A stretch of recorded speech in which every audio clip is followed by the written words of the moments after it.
It's good to meet you, Richard. I've known his grandfather for many years, and I thought maybe it was the same man. He just had a facelift. I don't know. Yeah. Brethren, what I would like to do tonight is take you to the islands through a television set. You know, we see the world through our television sets, other cultures, foreign places, people of all kinds, different foods. You can learn about the news in Mongolia or who won the election in Timbuktu, all through the television set. So this evening, that's what we're going to do. But in the Pacific, we have TV in Palau and Chuuk, but brethren, it's cable TV. It's the old style where you have to flip through the channels. We cannot pull up the menu and see what's playing on the other channels. So that's what we're going to do tonight. We're going to flip through the channels and see what we can find on TV to watch this evening. So we're searching for something. Maybe like the islanders are searching for something, and maybe people in this area searching for something. We'll see if we can find something or not. Well, let's go on then. This is zooming down in on Palau. And let's see, we've got some commercials, and we'll just bypass those. And here we are. Here we are, the Joey Treat channel. Who wouldn't want to watch that, right? Like Richard said, we've been in the islands for 12 years now, 5 in Saipan and 7 in Palau. And brethren, it's home. We've become accustomed to life there, and even though the internet speed is very slow, it's like 20 years ago in the U.S., still we've tried to become all things to all men so that we can understand their thinking and their mindset and be able to reach them in a good way. We feel more at home there than we do here. This is Chuuk that you're seeing, which is less developed than Palau. But we feel more at home there than we do here. That's a weird feeling. I feel it, my wife feels it, my children feel it. And we don't have any plans right now to return to the U.S. We want to see the congregations that we're working with to be completely self-sustaining. Now, financially, they're already on their own. We want to see them be self-propagating, where they're baptizing and growing the faith of the members. And when we get to that point, then we might feel like we can leave. But that's the goal. 1 congregation in Palau and 3 over in Chuuk. Let's see what else we can find. Some more commercials that we don't want to watch. Brethren, I don't like to watch fishing on TV, so let's keep moving. Here we are, the Palau Church of Christ channel.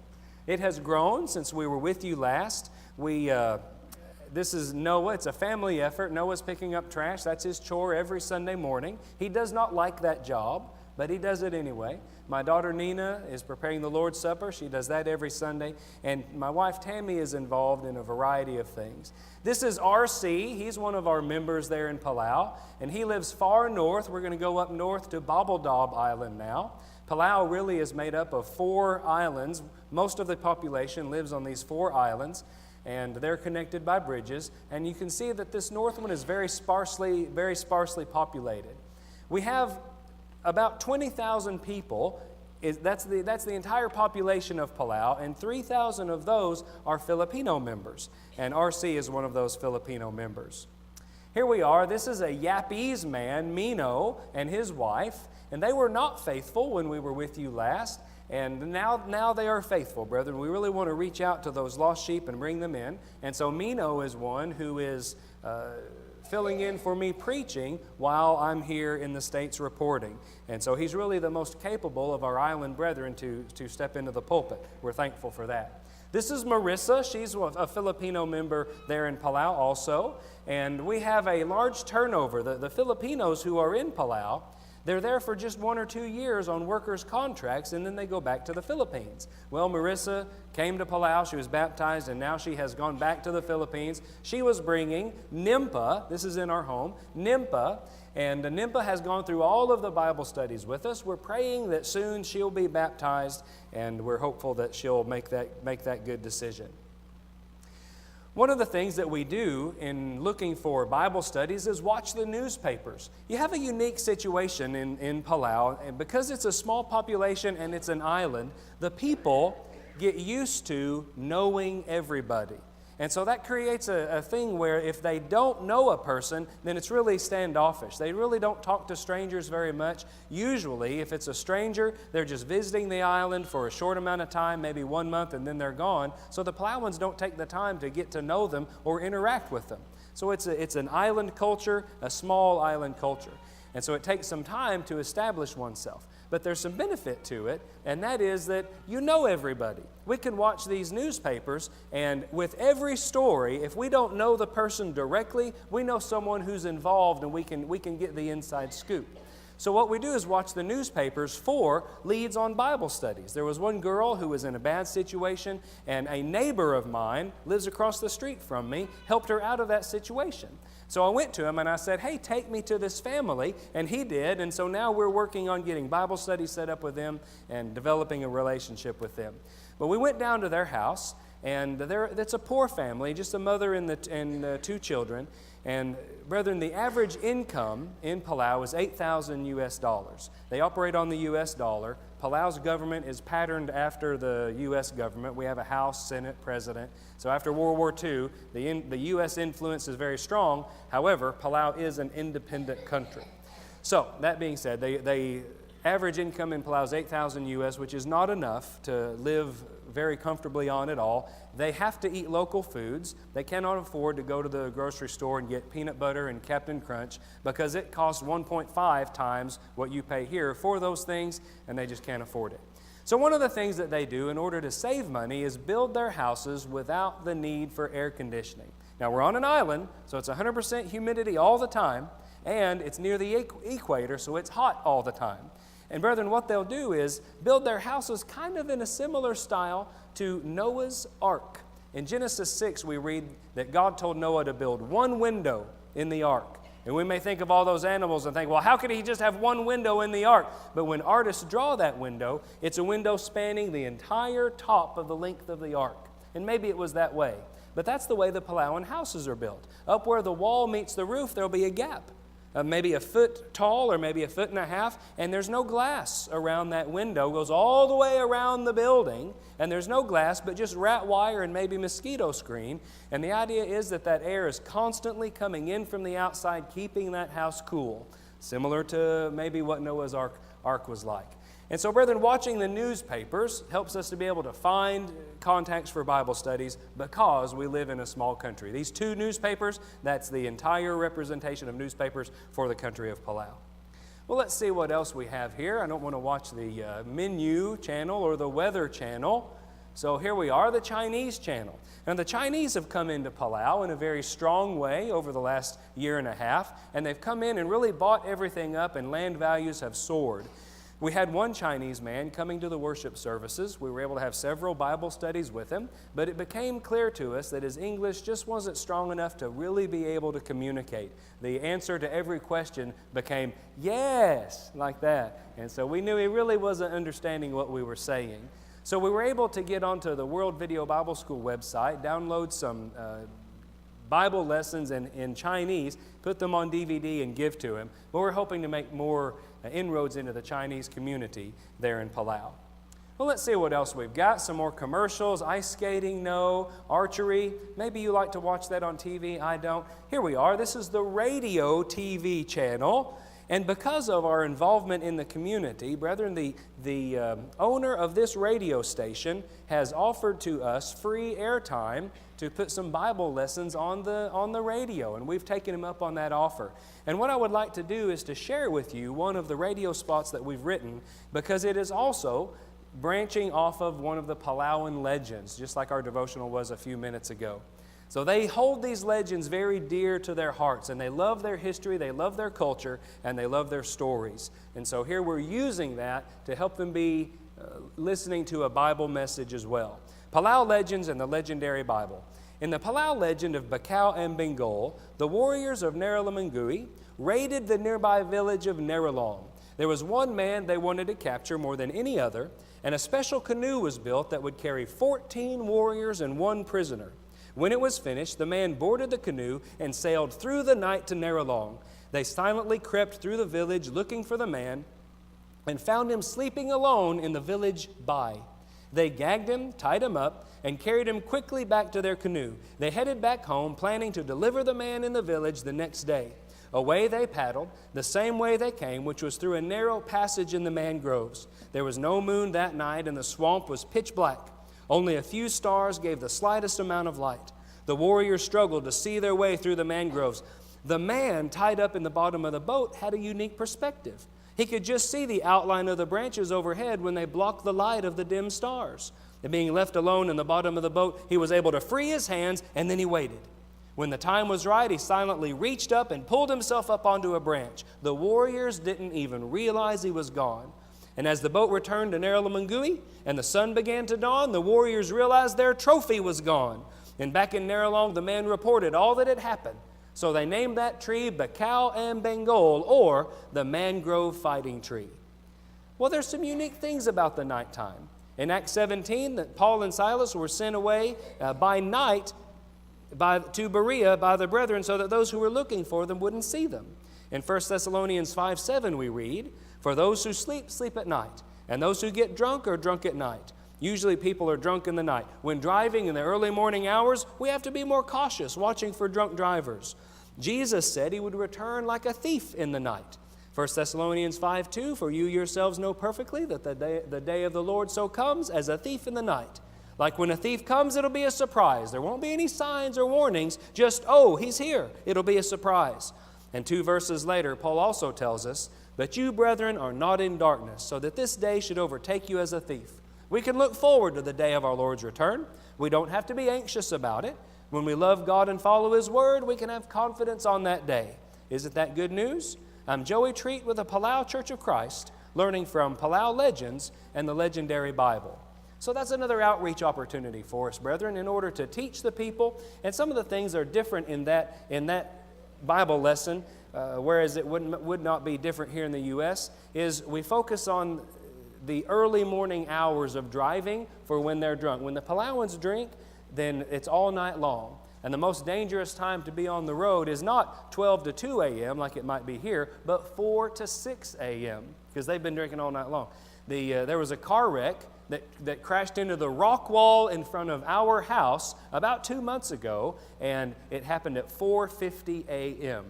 4:50 a.m. So that's one thing that's different. And then also the emphasis that Jesus' return will be a surprise. And so many of the denominations have an idea that, oh, He's coming soon, or we know when He's coming. They start to predict dates of His coming. Well, we don't know, so we emphasize that very much in this kind of a lesson. Just teaching. And brethren, the goal is to get them sitting down around a table with us with an open Bible. All of our outreach efforts are designed to get that open Bible study, because we believe that's really where conversion takes place. Well, let's see what else we can find on TV to watch this evening. We've got an aquarium program. How about an infomercial? No? Okay, well, let's go to the Chuuk channel. We're going to fly from Palau over to Chuuk, a great big lagoon with many islands inside. And now we're going to go in on the main island of Moan, Wino. And we've got 3 congregations, one in Miari up on top of a mountain, and another in Namon village, and another in Epanoop village. The people of Chuuk are poor. Palau is more developed than Chuuk. You would go from the United States and step down to Hawaii, and step down to Guam, and then step down to Palau, and then it would be several steps down to go over to Chuuk. It's really like a third world country. Not enough jobs to go around, and so the people largely live off the land, and they're hungry a lot. Their main food is breadfruit. I go camping when I'm in Chuuk. It saves the work fund, and also it connects me with the people. This family that you're looking at right now, they live on $200 a month that the father gets from Social Security. That's their income. And so if I go staying in the hotel when I'm there that costs me $88 a night, brethren, it really separates me from them because it reminds them of just the financial difference between us. It's better if I'm camping with them there. I hear the babies cry. If it keeps them up at night, it keeps me up at night. I hear when one brother is fussing and arguing with another brother, so it connects me with them and it helps. But brethren, sometimes there's some unique situations that come from that camping. One night, I was awakened by someone snoring very close to me. Now, the building, you see the tent in the background there, the building that I'm in is a picnic pavilion kind of building. It's got a concrete wall that comes up about 3 feet, and that's 4 inches wide, little thin concrete wall. And then it's rat wire on the rest of the way up. It has to have that rat wire because the drunks in Chuuk are a problem. When they are drunk, they are mean drunks. You know, sometimes people are easy drunks and sometimes they're mean drunks. Well, the Chuukese people are mean drunks, so you have to be protected at night. And so when I'm awakened by someone snoring, my first thought is someone's in the building. But it wasn't the case. He was outside the building. A drunk had come up off the road and laid down in the dirt outside the building, but under the eave of the roof so he wouldn't get wet when it rained. I said, well, I'm going to use this. And so the next day I told in our Bible study with the brethren, I said, don't go drinking. Don't go getting drunk. Don't go doing that. You never know where you're going to wake up. You're going to wake up sleeping in the dirt somewhere outside of some strange building. And so that night, Urson came down with a little guy with him in a chair and sat down outside the building.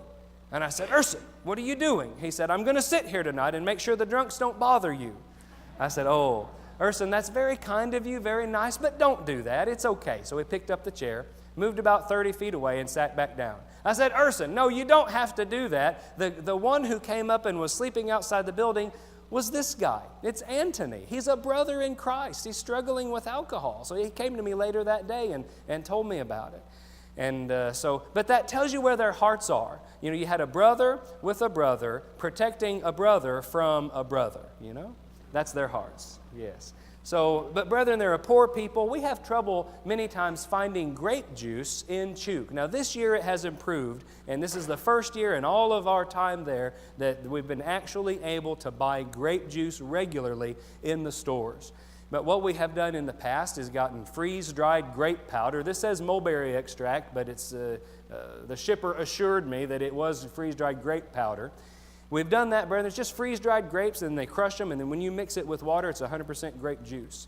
Another thing that the brethren have done, or that we've done with them, is ship in the little packages of grape juice in the bottom, and then it's got the cracker on top. But both of these solutions are not cost-effective. It's an expensive way, and we're always looking for a good way that's not so expensive.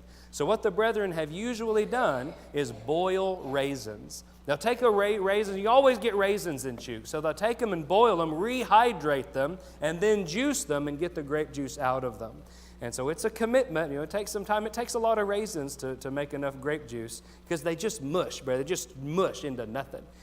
But that's what they've done. We have picked raisins out of cereal boxes before in order to have enough to make the Lord's Supper. So that's one unique thing. Sometimes the island runs out of flour as well.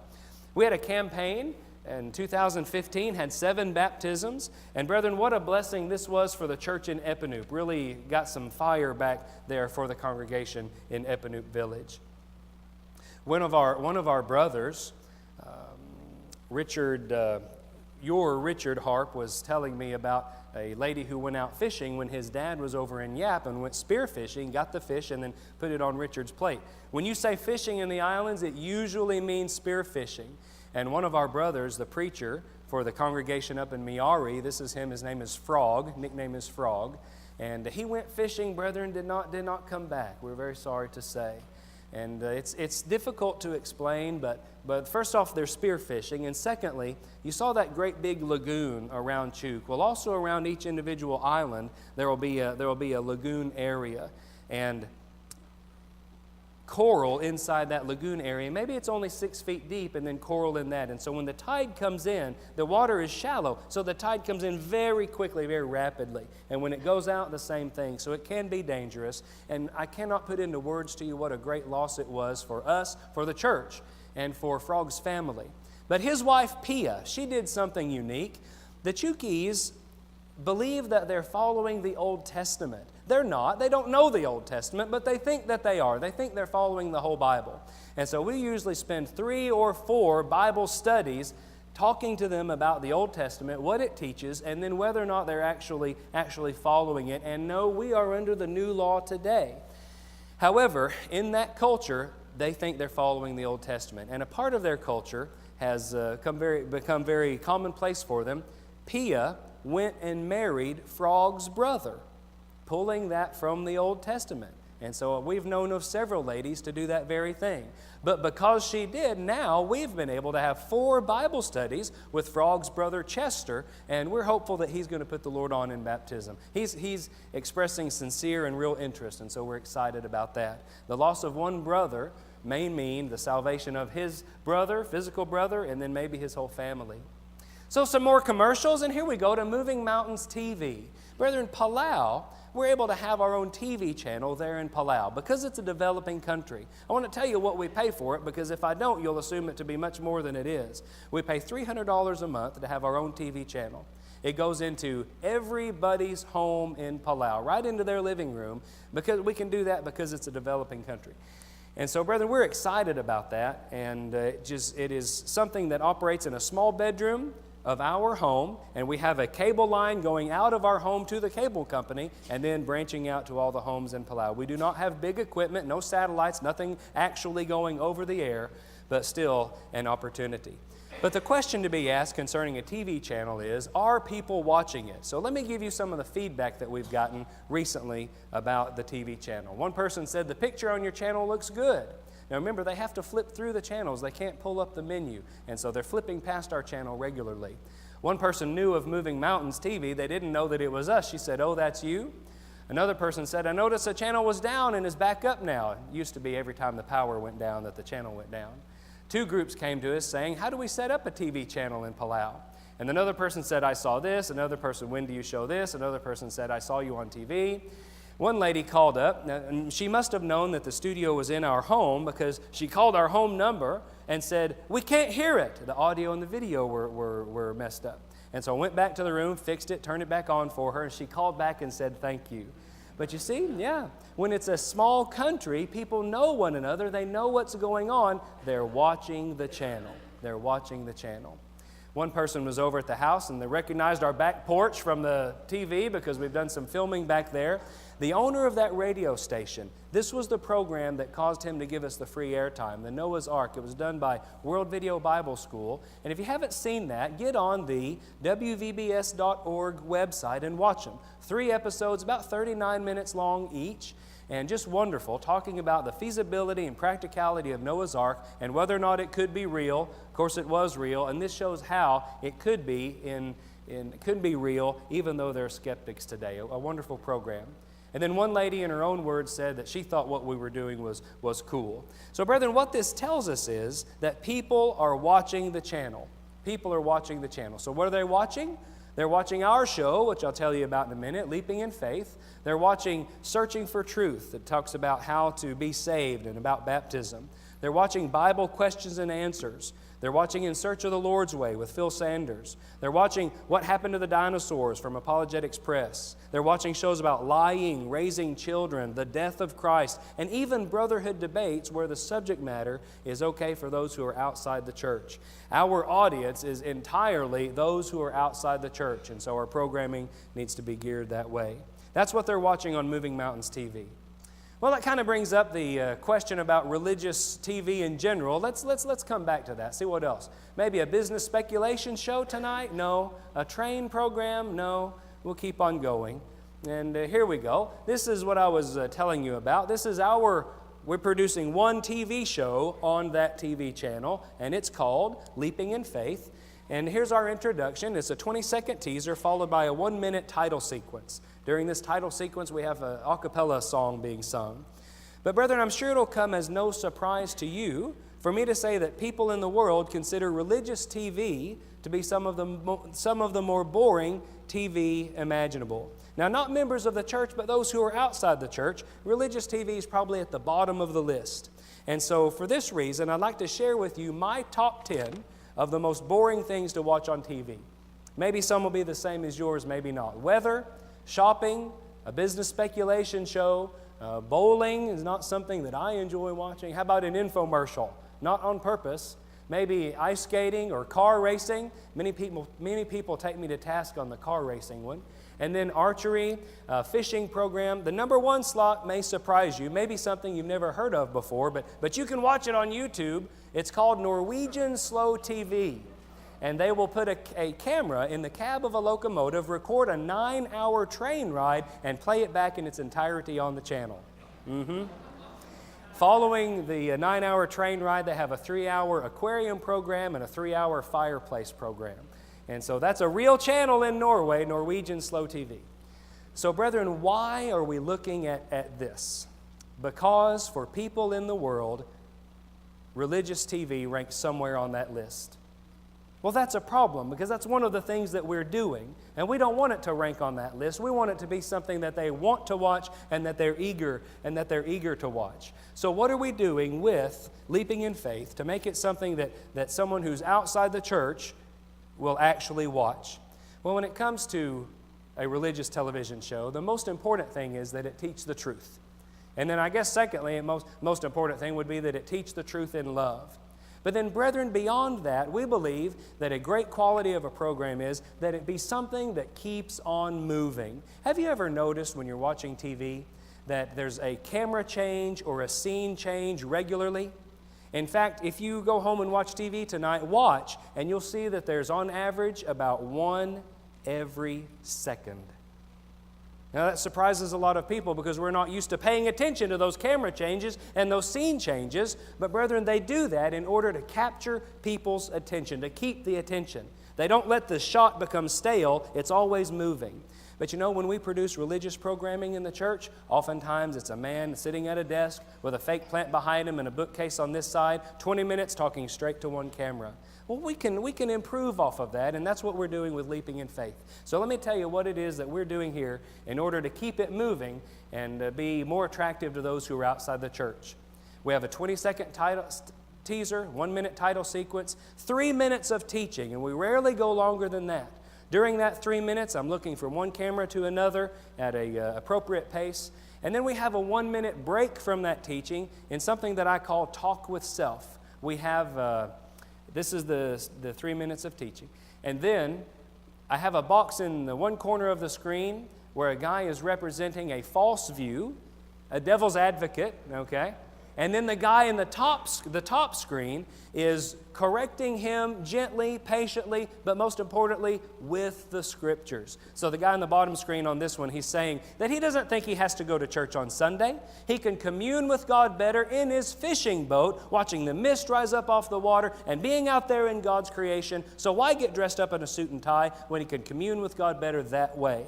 And it makes good sense. I build the argument very well. And then the guy in the top, he's correcting him from the Scriptures, giving God's perspective, sharing the Bible verses with him, and explaining why God wants us to worship together, the importance of fellowship. It's a time when we thank God for what it is He's done for us. So that's it. And brethren, the benefit of this is that top guy, he's not correcting the viewer. He's correcting that guy in the bottom screen, and the viewer is just learning from it. And so there's a countless number of arguments that we can represent this way and be able to teach and correct them, but in an indirect fashion. So we use that to break up the teaching and keep the program moving. Then another 3 minutes of teaching, 1 minute, amazing things from the Bible, 3 minutes of teaching, another 1 minute talk with self, 3 more minutes of teaching, and then about a minute and a half where I'm talking with my son Noah. Amazing things from the Bible, we film outside. I've got breadfruit behind me, the main food of Chuk. And it'll be something related to the main topic of the program, but kind of a side note. And then I'll talk with my son Noah. Here we are talking about Galatians 3:24 and 25. And you know, we're talking about a people for whom English is not their first language. And so I'm asking Noah, do you need a tutor after school?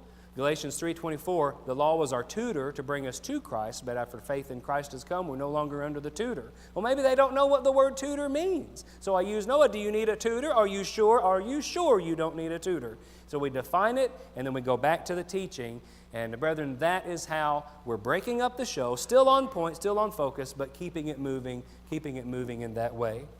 And so we're excited. We're getting a lot of good feedback from the show. There was about 3 months ago, a man in the post office asked Tammy, are you still showing that show where the guy talks to himself? And she said yes. And so, yeah, that's right. That's right. So, brethren, that's it. That's Leaping in Faith. That's Moving Mountains TV. And that's our work in Chuk and our work in Palau. Just one more thing. We don't let the TV work overpower or overshadow the rest of our work. We're missionaries first, and so that's the work with the church, the sermons, the Bible lessons, all of those things, setting up one-on-one Bible studies. And the TV work is a side item. We don't let it dominate. But we do love it and believe in its power to be effective with the people. Well, brethren, we did it. We did find something to watch on TV tonight. Well, I feel fulfilled, and I hope you did as well. And so maybe we'll be able to let the islanders and the people in this area feel fulfilled as well as we continue to share God's Word with them. Thank you for your good attention tonight.